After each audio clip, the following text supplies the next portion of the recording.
பகவான் ஒளிமுகம் காண அங்கு கற்பக தருவின் நெற்றியில் மலரும் சூரிய பகவான் ஒளிமுகம் காண அங்கு கற்பக தருவின் நெற்றியில் மலரும்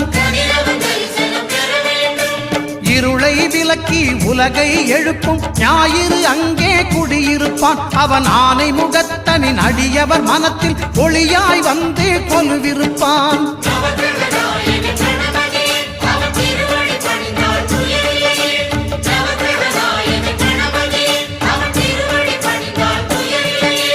ஒன்பது கோளும் ஒன்றாய் காண